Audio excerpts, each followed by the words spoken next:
কি অস্ত্ৰ ব্যৱহাৰ কৰিছিল কিবা আমাৰ নাম নেপালীত কিবা ফুকুৰি বুলি কয় ফুকুৰি আছিলে ক'ত ৰাখিলে আমি একোৱে গম নাপাওঁ তেজবিলাক ক'ত ধুই আহিছিলে বোলে সি আহোঁতে তাক আপোনালোকে কি অৱস্থাত দেখিছিল নৰ্মেলত দেখিছোঁ আৰু মই আৰু মা মানে ইয়াৰ ভিতৰত মানে ঘৰটো মানে চাফা কৰি আছিলোঁ কাম কৰি আছিলোঁ আমি মানে ইমান গম নাপাওঁ আৰু কি নৰ্মেলভাৱে আছিলে আমাৰ লগত আৰু আমাৰ লগত অলপ কামো সহায় কৰি দিছে কথা বাৰ্তা পাতিছে পুৰা কথা বাৰ্তা পাতিছে দিনত ভাত চাত খালে চব কৰিছে আৰু মাৰ্ডাৰটো কৰি অহাৰ পিছত সি এটা নৰ্মেলি আছে নৰ্মেলি আছিলে ভাত খাইছে ভাত খাইছে আমাৰ লগত কামো কৰি দিছে অলপ মই আৰু আমাৰ মা মানে ঘৰটো এতিয়া কামটো ষ্টাৰ্ট কৰিম মানে ভিতৰৰ পৰা আছিলে আছিলে মানে আমি কাম কৰি আছিলোঁ পিছত কিবা অলপ ডাঙৰ তক্তা চক্তা আছিলে মই নিজে মানে মাতি ল'লোঁ ভাগিন আহা অলপ ধৰি দিয়া সি মানে নিজে ধৰি দিলে আমাৰ লগত প্ৰায় 1 ঘণ্টা মানে কাম কৰিলে পুৰা নৰ্মেলভাৱে আমি পুৰা মাতিলোঁ আৰু মানে আমি ভাবিবই নোৱাৰোঁ ছাৰ আমি ৰাতিপুৱা ডেড বডি চাব গৈছে কোনে ল'ৰাটো ৰাতিপুৱা তাত ঘটনাটো চাব গৈছে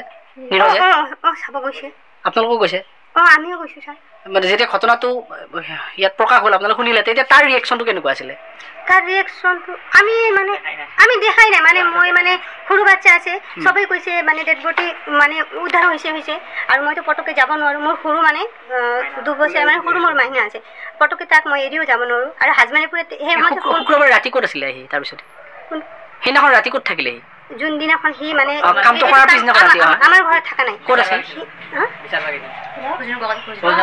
মানে সি বিচাৰিব গৈছিলে মানে সি মই বিচাৰিব যাম বুলি আমাৰ ঘৰৰ পৰা গৈছিল যোনদিনাখন সি মানে এইটো কামটো কৰিলে সেইদিনাখন মানে আমাৰ ঘৰত থকা নাই ছাৰ একদমেই মানে আমাৰ ঘৰত নাছিলে সি আৰু পিছত আমি চাইছোঁ সি মানে তাত আছে ময়ো মানে দেখা নাই তেতিয়া হাজবেণ্ডৰ ফোন আহিছে আৰু সি কৈছে কিবা বোলে পুলিচ পিনে মানে আহি আছে বোলে আৰু চাইছোঁ চব মানুহকেইটা গৈ আছে আৰু আমাৰ মায়েও মানে গৈছে পিছত মই ভাবিছোঁ মই যাব মানে ইচ্ছা হ'ল আৰু সৰু মোৰ মাইনা আছে পটককৈ মই এৰিও যাব নোৱাৰোঁ মই কি কৰিলোঁ মানে মাইনাটো আমাৰ বেলেগ ঘৰত তাত মানে দি কিনে মই গুচি গ'লোঁ আৰু এইকেইটাতো মানে আৰু একো ভাবিব নোৱাৰোঁ ছাৰ কি যে হ'ল আৰু নীৰজৰ লগত আপোনালোকৰ কেনেকুৱা ধৰণৰ কি ৰিলেশ্যনত কি হয় আপোনালোকৰ আমাৰ তাৰ লগত দূৰৰ সম্পৰ্কীয় মানে সম্পৰ্কীয় হয় আৰু আমাৰ ভাগিনৰ যেনেকৈ মোৰ দেউতাৰ ভণ্টিৰ ছোৱালীৰ ল'ৰা হয় তেনেকুৱা টাইপৰ এই ঘৰখনত সি আহি আছিল নে নাই মাজে মাজে আহিছিল মাজে আগতে আহিছিল আৰু ইয়াতো থাকিছিল মন লাগিলে থাকে নাথাকিলে তাতে থাকে আৰু কেতিয়াবা কলেজৰ পৰা ডাইৰেক্ট ইয়াতেও আহে আৰু ৰিচেণ্টলি আমাৰ দাদাৰ বিয়া হ'ল যোৱা 13-12 তাৰিখে এতিয়া তাতে ইয়াতে আছিল আৰু মামাৰ বিয়া বুলি ইয়াতে থাকিছিল আৰু সেইদিনাখন যিদিনাখন শিশুটোক লৈ আহিছিলে সেই চলিৰ বাচ্চা দুটাক আপোনালোকৰ বাইক এখন ব্যৱহাৰ কৰা বুলি পেলাই তেওঁ ভাষ্যত ওলাইছে হয় আমাৰ গাড়ীখন মোৰে হয় মোৰ নহয় মোৰ দাদাৰ হয় একচুৱেলি গাড়ীখন ইয়াতে আছিল বাৰেণ্ডাতে তাৰপিছত কলেজৰ কাম কিবা এডমিট ল'বলৈ যাম বুলি কৈছিলে আৰু তাৰপিছত লগতে মোৰ চাবিখন বাহিৰতে থাকে ন আৰু এইটো বাইকটো মানে যোনেও ইউজ কৰে তো সি ডাইৰেক্ট লৈ গ'ল আৰু গৈ হ'লে এইবাৰে কাণ্ডটো কৰিছে আৰু এই ঘটনাটো সি কৰা বুলি আপোনালোকে অনুমান কৰে নে নকৰে বা কেনেকৈ কৰিলে কিবা অনুমান আছে নে নাই 0% একো অনুমান নাই ছাৰ একদম মানে বিশ্বাসে কৰিব নোৱাৰি যে এই ল'ৰাটোৱে মানে মাৰিছে আৰু পঢ়া শুনাত কেনেকুৱা আছিলে পঢ়া শুনাত সি ভালে আছে ছাৰ মেট্ৰিকতে ভাল নম্বৰে পাছ কৰিছে হাই ছেকেণ্ডেৰী ঠিক ঠাকে কৰিছে এতিয়া তাতে মানে ফাইনেন্সিয়েল কিবা প্ৰব্লেম হ'ল চাগে মানে মাকে পঢ়িব নোৱাৰিলে তো দেউতাই ইয়াতে মাতিলে আৰু দেউতাই মাতে ইয়াতে এডমিশ্যন কৰাই দিলে তো ইয়াতে মানে পঢ়া শুনা কৰি আছিল আৰু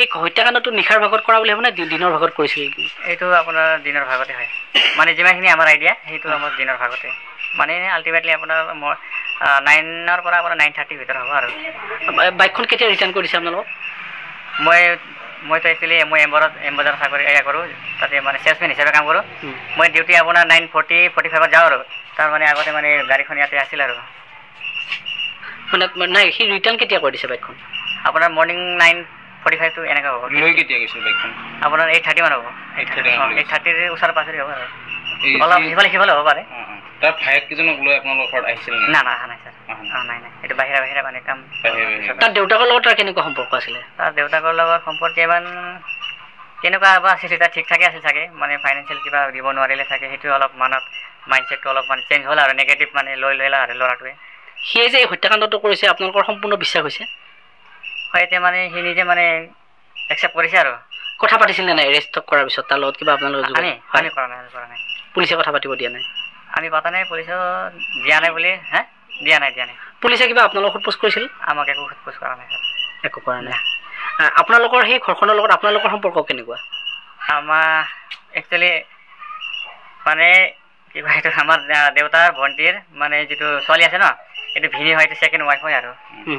এতিয়া আপোনালোকে কি বিচাৰে, গোটেই বস্তুটো কি বিচাৰে? এটা অসমত আটাইতকৈ ডাঙৰ ঘটনা বুলি ক'ব লাগিব এইটো। একচুৱেলি এটা ডাঙৰ ঘটনা হয়, একচুৱেলি যাতে মানে শাস্তি মানে হ'ব লাগে আৰু যিটো হিচাপত মানে কাণ্ড কৰিছে শাস্তি হ'ব লাগে, যাতে নেক্সট আৰু এনেকুৱা নহওক যাতে। তাৰ যিজনী ভনীয়েক আছিলে সেইজনী ক'ত থাকে? তাই এতিয়া পাঞ্জাৱতে থাকে ছাৰ।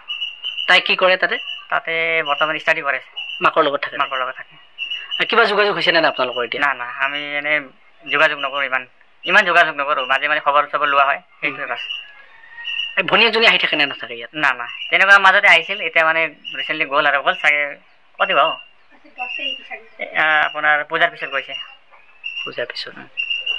এতিয়া আপোনালোকে কি বিচাৰে? শাস্তি বিচাৰে? শাস্তি বিচাৰে ছাৰ, মানে যোনে যি কৰিছে যাতে নেক্সট নহয় আৰু। এই ল'ৰাৰ পঢ়া শুনাত কেনেকুৱা আছিলে? ল'ৰা নিৰাজটো হয়, পঢ়া শুনাত ঠিক ঠাকে আছিল ছাৰ। ব্যৱহাৰ পাতি কেনেকুৱা তাৰ? ব্যৱহাৰটো একদম চিম্পল ছাৰ, একদম চিম্পল, মানে আপুনি ভাবিবই নোৱাৰে যে সি কৰিছে। সি এই যে মাৰি পেলালে, সেই ঘৰখনৰ বিৰুদ্ধে আপোনালোকৰ আগত কেতিয়াবা কিবা কৈছিলে নেকি? না নাই, আমিতো একো কোৱা নাই ছাৰ।